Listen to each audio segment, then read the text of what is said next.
बहादुर इस धरती पर कई ऐसे योद्धा हुए जिनकी निशानी आज भी अमर है। एक छोटा सा प्रसंग है, केवल छोटा सा। अब मेरा विचार दूसरा था, भीम रस भी गा देता, कांड भी एक गा देता, लेकिन एक ऐतिहासिक बिरहा, एक महाभारत से बिरहा जरा सुनिए। आप लोग बैठे हैं, साफ साफ बात को समझ में आएगी और कम समय में। आप घड़ी देखिए, 15, 17, 18 मिनट में मैं इस बिरहा को खत्म कर दूंगा। आओ मास्टर दल, चला।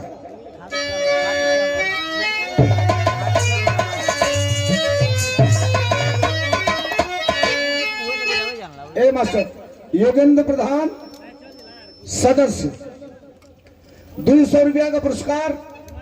जनार्दन प्रधान जी से निवेदन है, घर मालिक से निवेदन है कि मंच पर कहीं चाय भिजवा दे लो।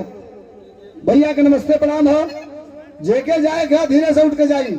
जब बैठल है विराह का आनंद लई, शानदार एक मेजोरिटी की बात आपके बीच में रखूंगा।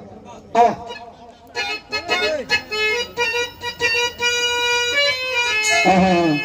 ए भाई, ए लाग जाए, मुंह फूट जाए, बोतल फेंकला यार, ये कुल काम ना करे चाहिए। 100 रुपया का पुरस्कार हमारे सांस्कृतिक प्रकोष्ठ के पूर्व प्रदेश अध्यक्ष, पूर्व जिला अध्यक्ष, वर्तमान प्रदेश सचिव भाई अशोक लाल यादव जी, जनपद गाजीपुर के ऐतिहासिक धरती से। हमारी बात कब की है अध्यक्ष जी? मास्टर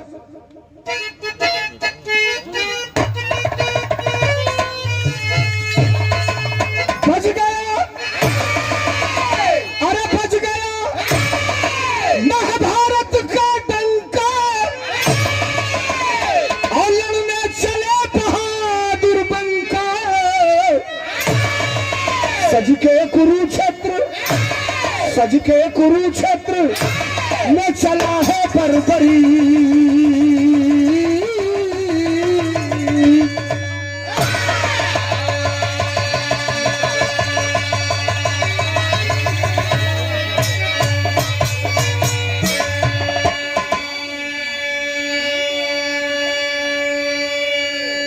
साहब चाय धीरे से, जे बैठल आओ धीरे से।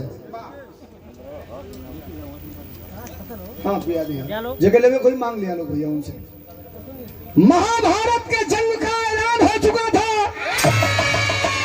और महाभारत के जंग के ऐलान के बाद अगर सबसे ज्यादा कोई चिंतित थी, सबसे ज्यादा कोई दुखी थी, तो उसका नाम कुंती था।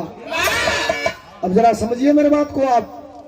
अर्धरात्रि को 10-11 बजे के करीब कुंती जाती है अंधे धृतराष्ट्र के पास, कुंती जाती है गंधारी के पास और हाथ जोड़ के कहती है कि माते पिता, इस लड़ाई को, इस युद्ध को रोक लो, नहीं रोकोगे तो प्रलय हो जाएगा। न गंधारी बोलते हैं, न गंधारी बोलती है, न धृतराष्ट्र बोलते हैं। वापस रोते हुए, आंखों में आंसू लेते हुए कुंती वापस आ रही है। हमारे जनार्दन भैया ऐतिहासिक ग्राम प्रधान, बीकापुर की ऐतिहासिक धरती से। असल में दिन में हम लोग बीकेपुर में थे, अयोध्या में, प्रदेश अध्यक्ष जी के साथ, अध्यक्ष जी। तो बीकापुर नाम आता है तो अयोध्या का नाम भी आ जाता है इसी में। अयोध्या में बीकापुर एक विधानसभा है। अध्यक्ष जी की तरफ से, ये प्रधान जी की तरफ से 500 रुपया का पुरस्कार। मंडल उपाध्यक्ष जनार्दन यादव के समर्थन में लालू यादव भैया की तरफ से सहृदय धन्यवाद हो। अब सुनिए, ए भैया सिस्टम वाले, आराम से, बिल्कुल हमको आवाज ना हो, बिगड़ जाए मामला। कुंती रोते हुए वापस जा रही है, तब तक कुंती के पीछे से आकर के एक महिला कलाई पकड़ लेती है। और गुलशन और सबको भाग ना हो सके, कुछ लोग लिखवा के आवेला ऊपर से, उजवले रही तो बोले घंटी बजाई। रुका, हेलो छुया लोग मत, अरे का हो गलो, हेलो का के देखो बंद हो गया का। हेलो, कुंती वापस आ रही है रोते हुए, और पीछे से एक महिला आकर के कुंती की कलाई पकड़ लेती है। कुंती पलट के देखती है और कहती है कि तुम कौन हो? तो कहीं मैं तुम्हारे खानदान की बहू हूं। कहीं मेरी कलाई क्यों पकड़ी? तो कहीं आप रो क्यों रही हैं? कल से बहिनी, कल से महाभारत की लड़ाई हुई। एक तरफ 18 छौड़ी सेना रही और एक तरफ हमार 5 को बेटा पांडव रही हो। रोत ऐसे बानी कि 18 छौड़ी सेना से हमार बेटा हार जाइ हो, इतने ना हमार बेटवा मार जाइ हो। अरे जो तनी बजिया कुंती कहलस मेरा रुआ झटकार के हथवा करस। खबरदार, हम वादा करत हई न तहार बेटा हरी हा न तहार बेटा मरी हा। वो कहलस कैसे? तो कहलस वो हमरे पर छोड़ दा। कुंती अपना घरे, वो मेहरारू अपना घरे। सवेर भइल, वो मेहरुआ के 12 साल का लड़का बा, अपने लड़का के नहवा धोवा के तैयार करौलस। धनुष बाण दे के अपने बेटवा से कहत दिया, बिरहा का पहली तरह झकवन तरह झक।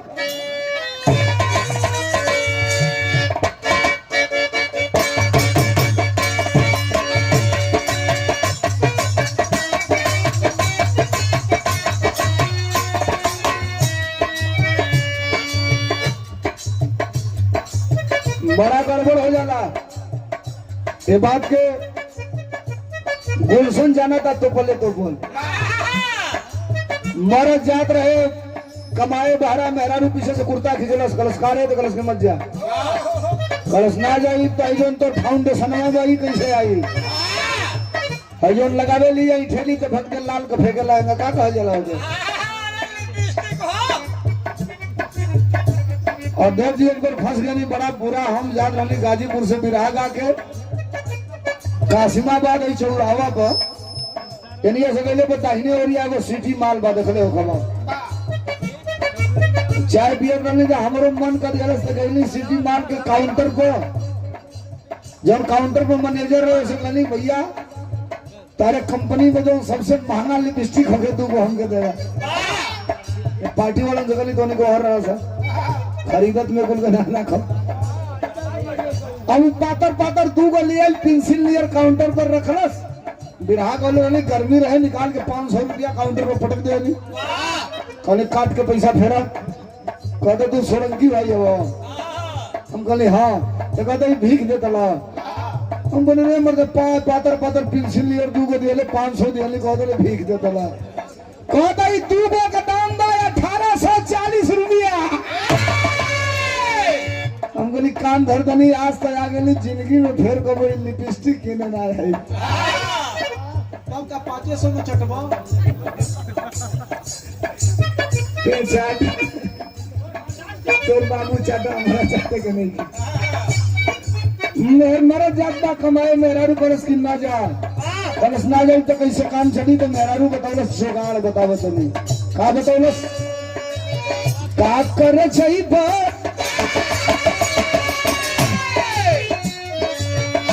कर जाइबो कमाए भागल रुपया।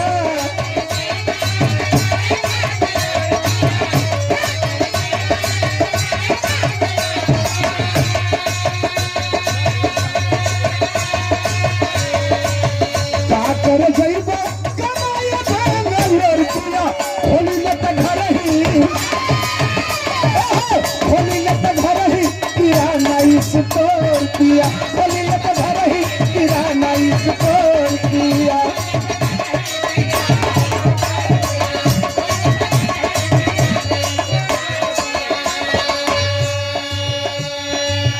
सवेर का टाइम कुंती से जो औरत वादा की थी अपने 12 साल के लड़का के नहवा धोवा के पीताम्बरी वस्त्र पहिरा के धनुष बाण पहिरा दिया। कलश बेटा तुमको कुरुक्षेत्र में जाना है। कलश का करे अतल लड़े के करा से लड़ा तो कलश केहू की ओर से मत लड़ी है। कलश माई तो विचित्र वाले रे लड़ाहू के भेजे तले कहो तले केहू की ओर से मत लड़ी है। कलश से बेटा हम बताओ तो नहीं के करे ओर से लड़ी है का बताओलस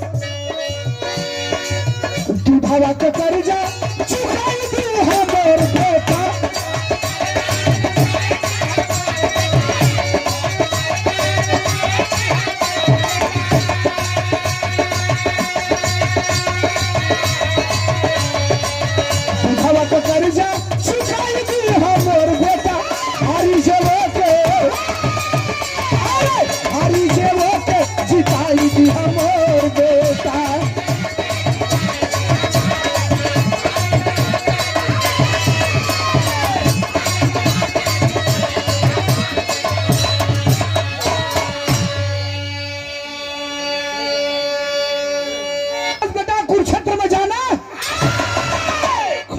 धनुष बाण लेकर के, तब तक मत लड़ना जब तक लड़ाई अपने अंजाम पर ना पहुंच जाए।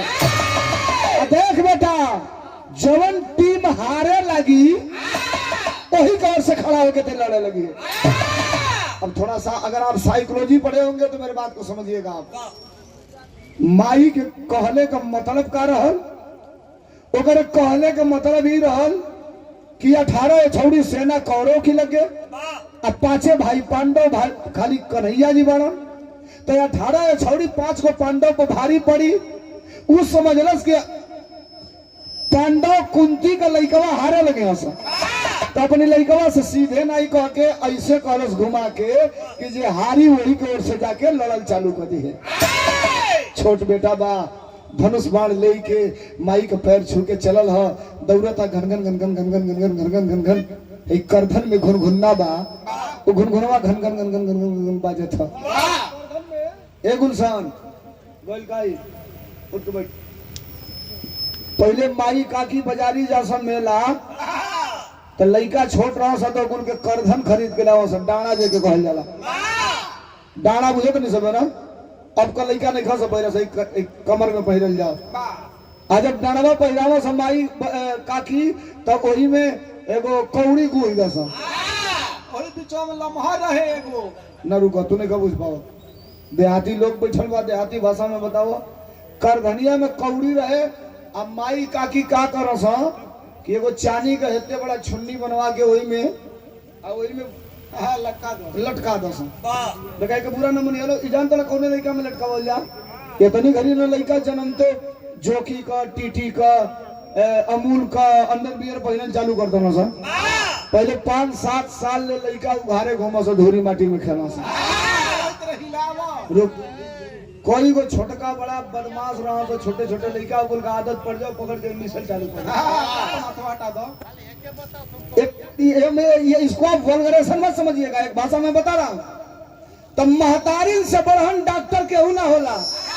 तू का करो सो कि चांदी के बनवा के टीप के वही लटका दो सा, तनी से टोन कम करो ऊपर वाले को।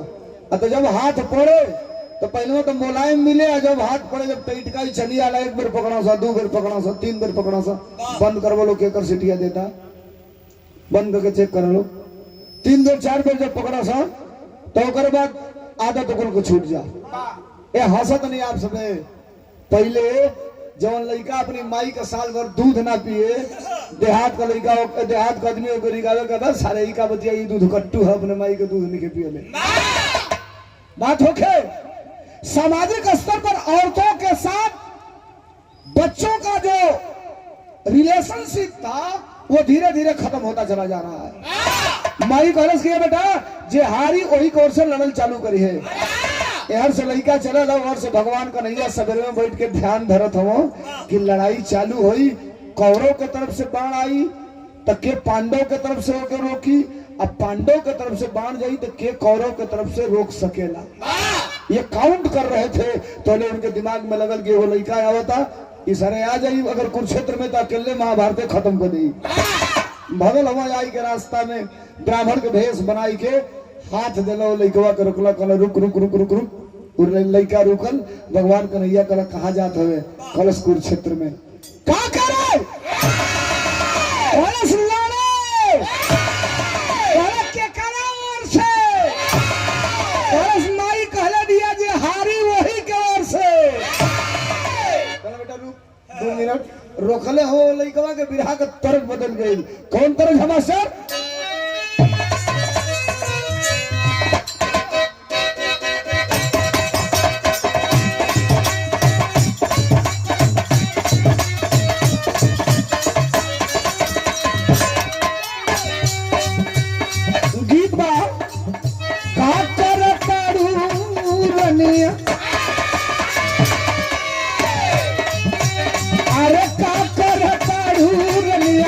हमके बतावना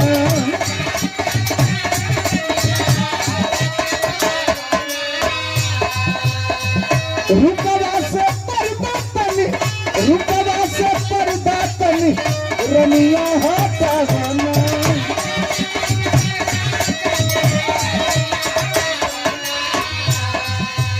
अरे का करे हमके बतावना रूपवा से पर्दा तनी रमिया होतावना दाम हरुआ कहलो माथे पर हम बिटिया लगानी माथे पर हम बिटिया लगानी निहली रूप सवारी पलम की सरक जाता सजन की सरक जाता कमान से इसको वाली सारी पलम की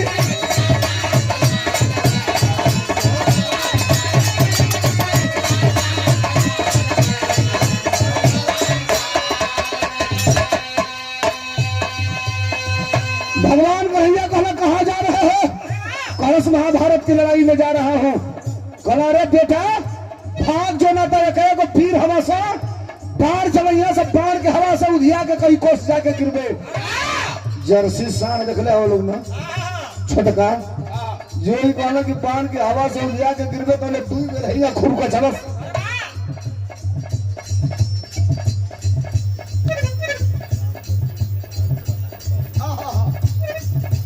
ये पिताजी के तरफ से श्री रामपति यादव चनमैया कहला कि भाग कहला तो के जैसे परथियावे के बाद परथियाला भगवान को नैया कहला अगर एक बार से महाभारत खत्म करवे ते को काम कर का कहला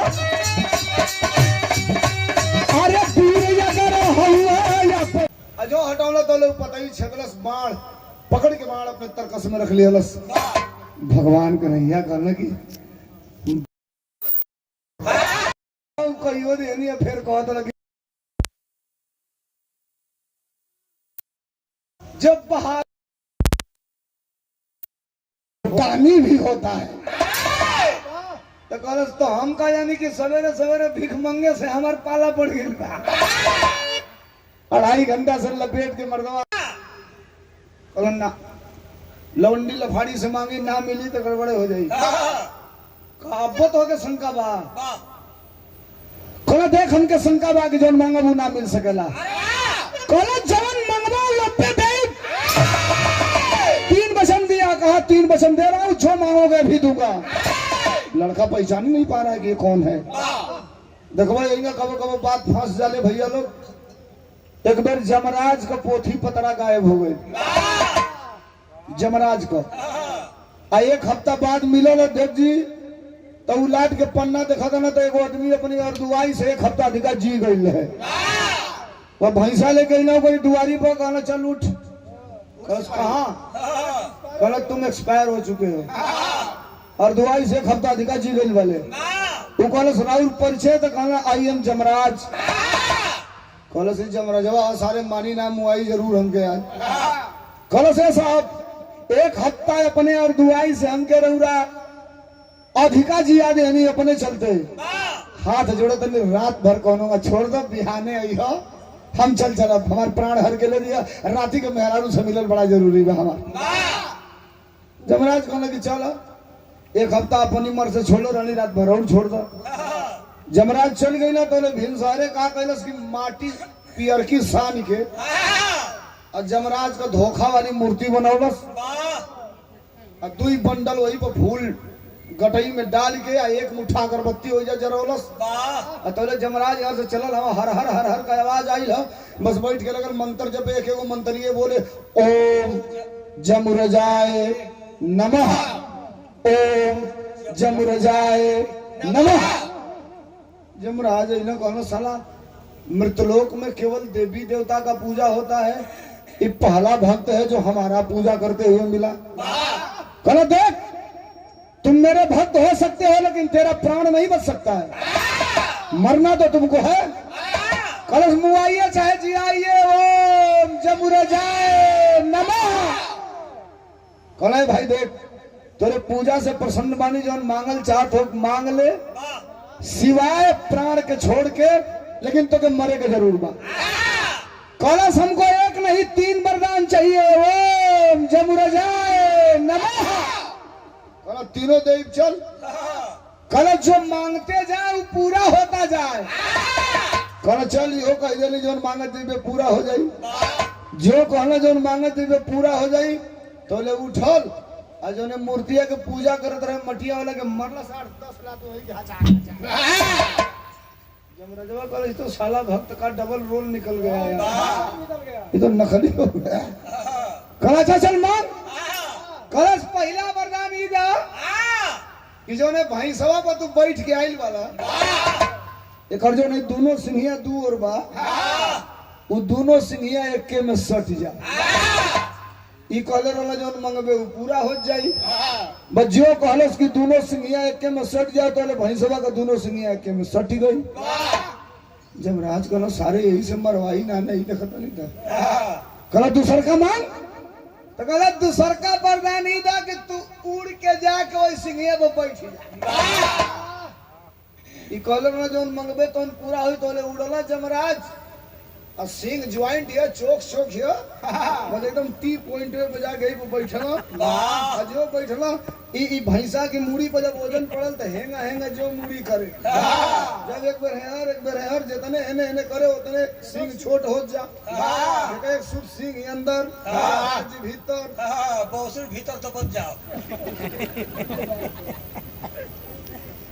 अब आधा से अधिका जब सिंह छोट हो गई जमराज चिल्लाने कहलो सारे तिसरका जल्दी मांग बहुत खच्चर भक्त के पाले हम पड़ गई कहल तिसरका वरदान ई दा कि फिर सिंहिया जहां जा रहा लिया वही जा दोनों और हो जा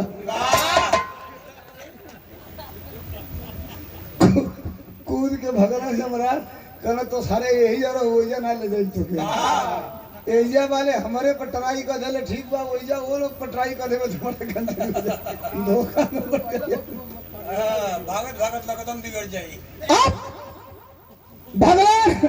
भगवान का रही है कहना कि हम वरदान तुमसे तब मांग सकते हैं जब तुम वादा करो कि जो मांगोगे वो पूरा कर दोगे। उस 12 साल के बर्बरीक ने कहा जो मांगोगे यही दे करके जाऊंगा। भगवान का नहीं कहना तब मांग रहा हूं देना पड़ेगा तुमको। कहा कि मांगिए। भगवान का नैया मंगले हम बर्बरीक से ब्राह्मण के भेष में का मंगला विराय में फेरी रखल कैसे मास्टर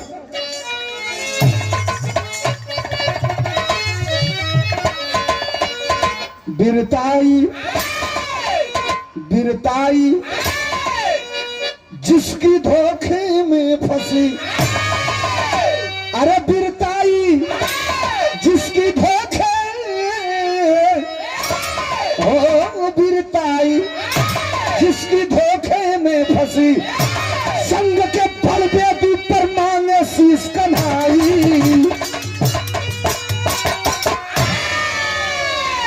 जंग के बल बेदी पर मांगे शीश कन्हाई बिरताई जिसकी धोखे में फंसी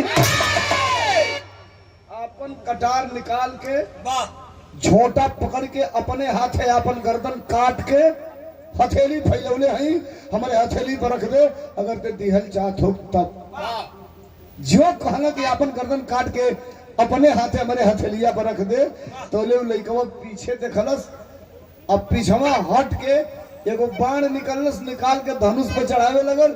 भगवान कन्हैया कहला ई दिन आए देखत हई तभी मुंह आई आ जो ही आगे बढ़े लगल भगवान कन्हैया पीछे में घुस के लगलन विरह का अंतिम तरज हकमन तरज हमासा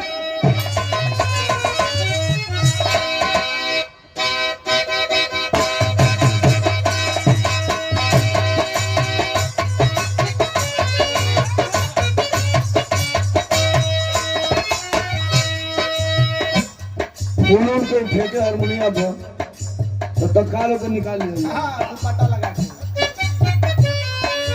एक लूना फेंक गलो लोग घुस गए वही तारक बा मास्टर बजावत हन पहले माई बहन गोतना गोदवावा सा यही पाही बनाव लिखवावा सा फूल परी देवी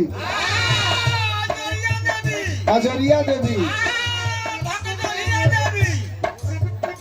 इनके इया का नाम रहे भगजनिया देवी।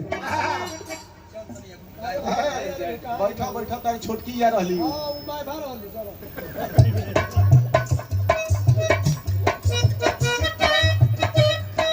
पहले माई बहन गोतना गोदवा से पाही पे आजकल लड़का गोतना गोदवा तना सा गोतनी घड़ी नाव रहे गोतना आज के डेट में अगर नाव बदल के हो गई बा टैटू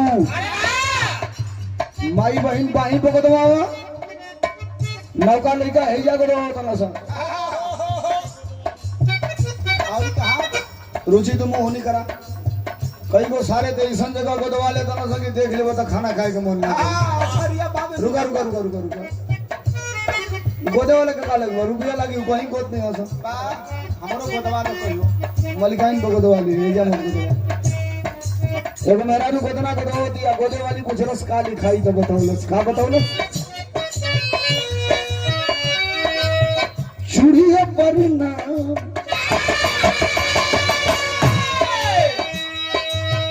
चूड़िया परिणाम हमारा सरियो परिणाम बा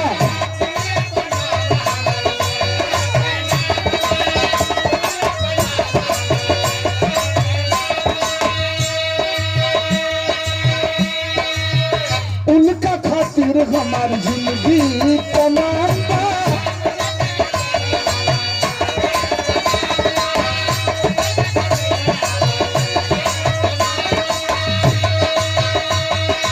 अरे चूड़िया परिणाम हमारा सड़ियो परिणाम बा उनका खातिर हमारी जिंदगी तमाम बा सरधा पूरा तमरे नैना के सरधा पूरा तमरे नैना के गोदा गोदा खाली भाई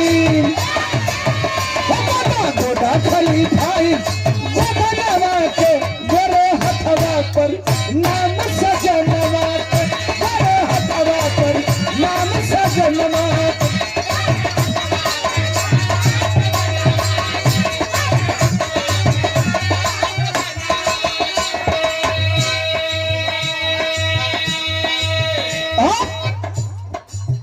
भगवान कन्हैया ब्राह्मण के भेष में हमारी लइकवा समझिए नहीं के पावे तो कहना कि अपन गर्दन काट के दे दे आगे बढ़ला तो उन्हें भाव लिखल गए बिरहा में कैसे मास्टर अरे ये तो न कहा तो भैया धनुहा पकान है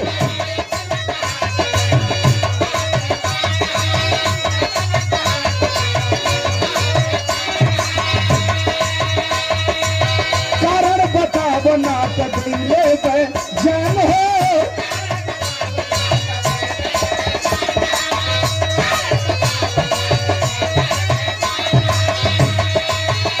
देखे क्रोध में जब कृष्ण जी ललनवा के देखे क्रोध में जब कृष्ण जी ललनवा के प्रकट हो गईले तुरते संभनवा के कहे मारना फिर मर जनवा के कहे मारना फिर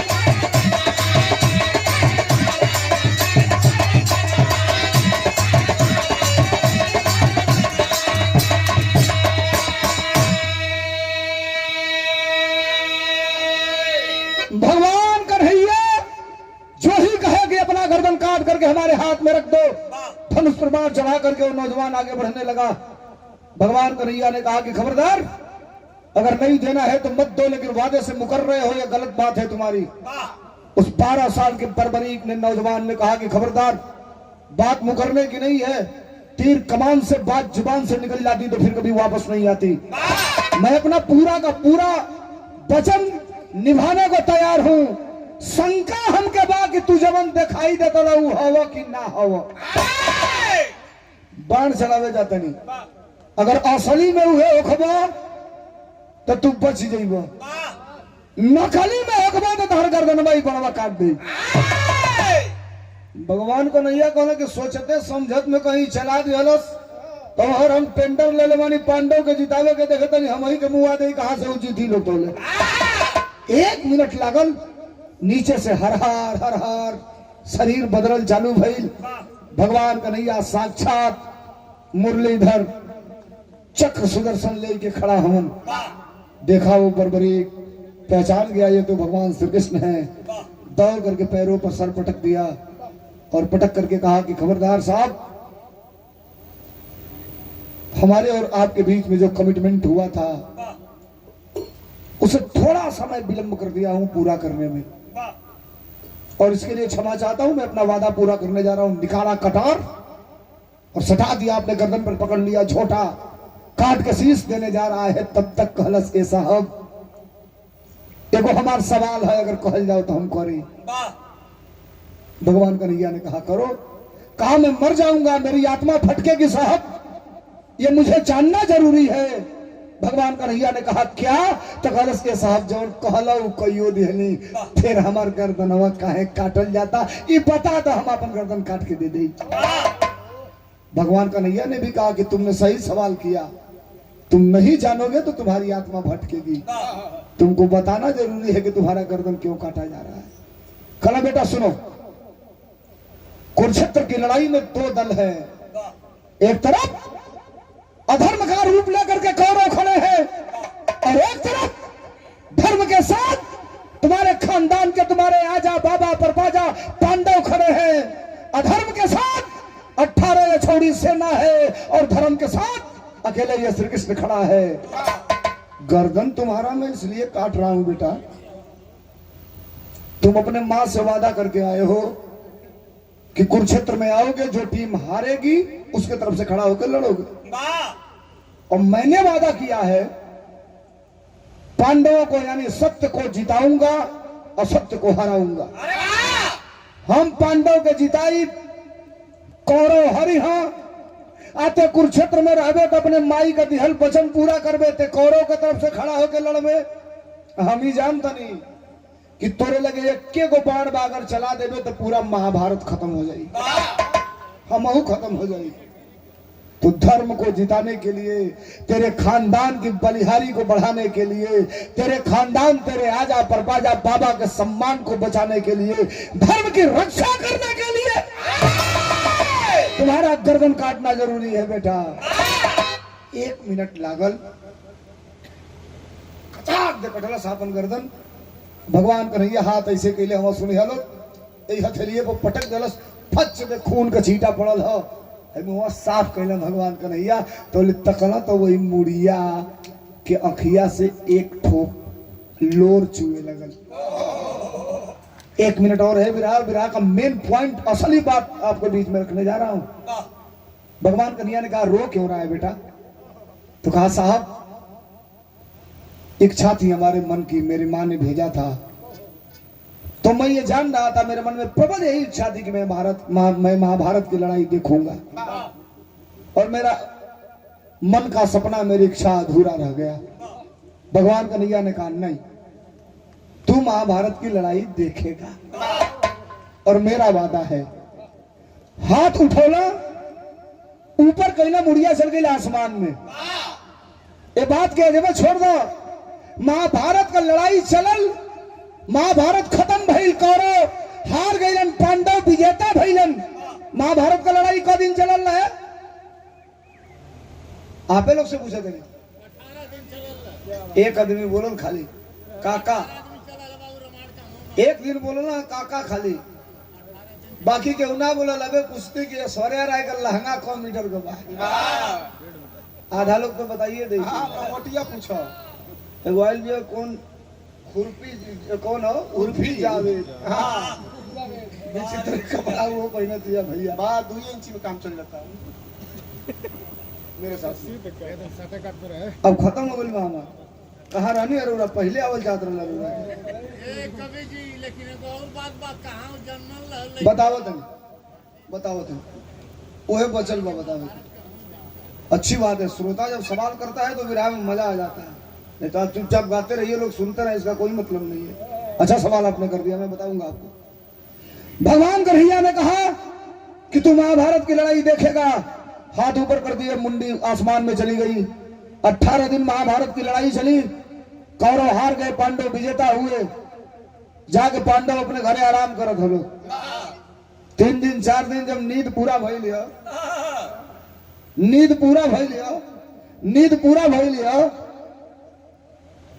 अर्जुन उठल हवा सबसे पहले। सवेर का टाइम हो, देखा ना, हमसे पहले भीड़ में उठ गई, गदा लेके दुआरी पे भाजत हवा। अर्जुन पूछला कहो कैसन? तो कहना भैया हई गदवा ना रहल रही, तो हमके लगा था कि महाभारत जीतले ना रहती जा। अर्जुन कहला हम अगर कर्ण को मैं नहीं मारा होता तो महाभारत कैसे जीता गया होता?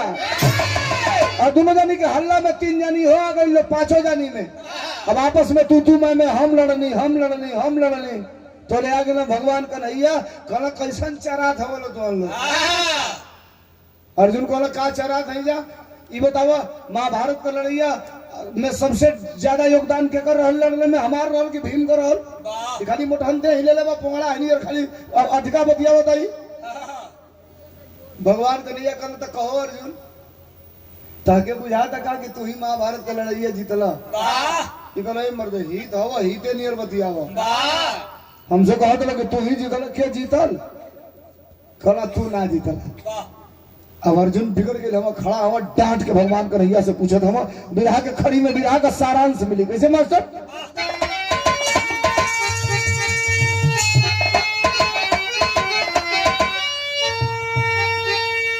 अर्जुन पूछा था ना भगवान कन्हैया से क्या पूछलन? अरे मुस्कुरात कहना क्या असल बुझा था कौन बता दे मोहन रसिया बंसी वाले के समझ में आई सारी बतिया।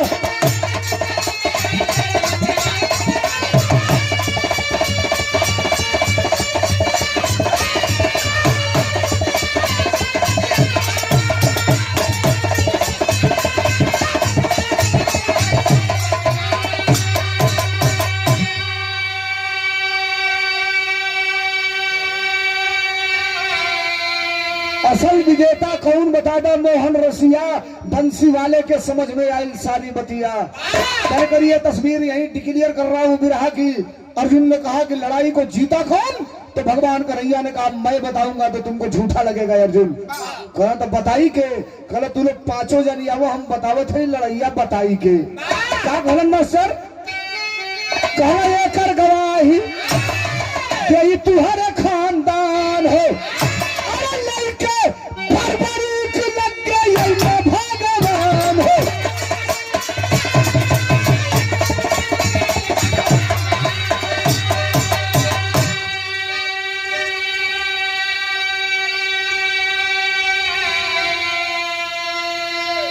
कल हम नहीं बताएंगे तुम्हारे ही खानदान का एक छोटा बेटा है वो बताएगा कि महाभारत की लड़ाई कौन लड़ा। पांचों भाई को लेके आ गए फिर कहा कुरुक्षेत्र में लेके आई लवे जा वही कुरुक्षेत्र में ना पच पच वही जमीनिया कर दिया पैरवा रखा था तो फच फच खून फेंका था धरतिया से। अर्जुन को ना मर्दे 18 दिन लड़वा के यही में लेके गई ला और फिर ये लिया के चलिए बतावे खातिर कहना घबरा मत हाथ ऐसे कहले हम आसमान से वो कटल की मुड़िया के कर बरबरीक वाली आई के ही हथेलिया पर टिक गई लिया। अर्जुन ताकत हम कहना ये के है तो भगवान कन्हैया कहना तुम्हारे खानदान का बेटा है। अर्जुन कहला कर गर्दन के काटल? भगवान कन्हैया कहना गरम मत होखा एकर मुड़िया कट गई तो तहार मुड़िया कटले से बच गई। गरम मतलब तो कहना यही का कटल तो तुहार कटले से बचल।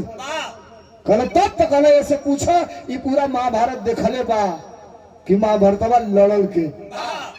अब अर्जुन ऐसे घमंड में होकर ए बच्चा ए बच्ची बताओ बताओ के लड़ल महाभारत का लड़ाई हमके देखले के मरली नहीं बोल रहा है कटा हुआ शीश। शालीनता पूर्वक पूछ नहीं रहे पूछने का टोन दूसरा है।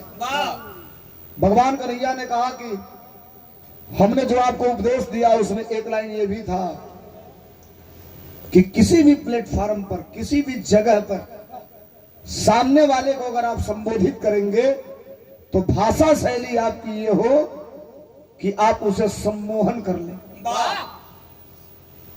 अर्जुन कहे कि मतलब तो कहना प्यार से पूछबो तो ये बताई। अर्जुन कहना ए बेटा ये बताओ ये महाभारत का लड़ैया लड़ल के जीतल के? तोरे मुड़िया धीरे से बोलस कलस कि तू हो रहा कहा वो लड़ैया में। अब तो जितना गरम आयल करी 10 गुना गरम और हो गई तखना भगवान का नैया की ओर कहना मर्दवा बेइज्जत करावे के लिए आई लवा का जा अपने तो कईबे कहला मुड़ी कट्टो से बेइज्जत कराओ था हमारा के ये कहता तू रहला कहा लड़ैया में। भगवान कन्हैया ने पूछा गे बेटा ये भ्रम में है इनको जरा क्लियर बताओ कि महाभारत की लड़ाई लड़ा कौन? कहा 18 दिन की लड़ाई मेरे नजरों में कैद है एक एक मिनट का पूछोगे मैं बताऊंगा लड़ाई कौन लड़ा, किसने लड़ा, किस तरह लड़ा। हमने देखा पूरे 18 दिन के महाभारत में तो एक ही चीज देखा। क्या देखा मास्टर? कहला कोई नहीं मारा, अरे कोई नहीं मारा किसी को रण दीजे, कलश के सगरी महाभारत है कन्हैया है जीते।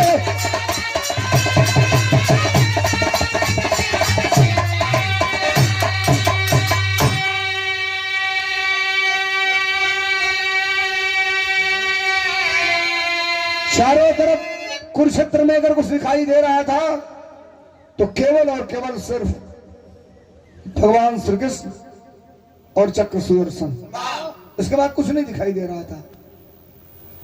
अर्जुन पकड़ो भीम का भाई, कहना यही जो तो से कहत रही, इनके बहुत बढ़िया मत बुझिए, ये जितने निमन हो उतने खराब हो, पांचों भाई में मूड़ी कटवा दिया ये देखा नहीं था। अब हमने के चले के इनके छोड़ा, जो जाए लगल लो तो भगवान कन्हैया कहना रे रुका लो हम पीछे में है, कहले तू आवा चाहे मत आवा। भगवान कन्हैया जो हथवा भैया सुना बिना का अंतिम प्रमाण, जो हथवा इसे उठावे गई ना तो मुड़िया के फेंके खातिर तो जो मुड़िया के हर हर हर हर अखिया से लोर चले लगे।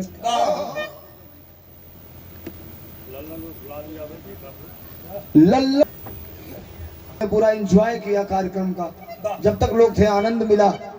और अध्यक्ष जी आज के दिन पार्टी कार्यालय पर लखनऊ इंटरनेशनल कलाकार दुबई से, हालैंड से और कुछ हमारे प्रकोष्ठ के कलाकार आज के दिन पार्टी दफ्तर पे होली मिलन समारोह का आयोजन है। आज के दिन सेलेक्ट लोग केवल बुलाए गए हैं, उसी ग्राउंड में होगा।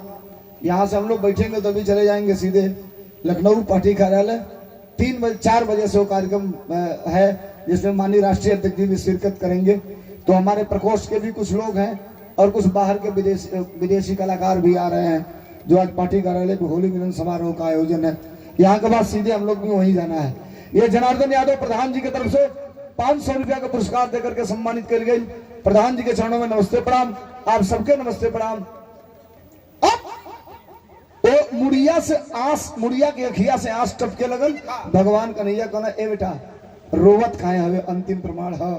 तो कटल का शीशवा मुड़िया कहलस कि ऐसा सबका उद्धार कर दिया, हम कबले त्रिशंकु नियर ऊपर नीचे लटकत रहो। भगवान कन्हैया कहना तब तो कहस हमरो उद्धार कर दो साहब। तो कहला जो तोरो उद्धार हो गई। कहला कहिया? तो कहना ए रुकाओ न बड़ा। वो मुड़िया कहलस हमरो उद्धार कर दा। तो भगवान कन्हैया कहना तोरो उद्धार हो गई। वो कटल के शीशवा कहलस कि कब? तो कहना कल युग में तोरो उद्धार हुई। आजो के डेट में, आज के डेट में वो कटल की मुड़िया हो कहिया जरिए आज हमन के बिरहा का होता नहीं जा। 9 अप्रैल 2025 के आज हमन को हो गई, 8 के शुरू कर लीजिए, 9 तारीख हो गई। तो 9 अप्रैल 2025 के भी कटल की मुड़िया हो आज के डेट में। आशीर्वाद भगवान कन्हैया का रहल। कहा हो मास्टर बचन अपन पूरा कैले प्रभु घन श्याम हो। अरे बरबरी के आजू भैले खाटू श्याम हो।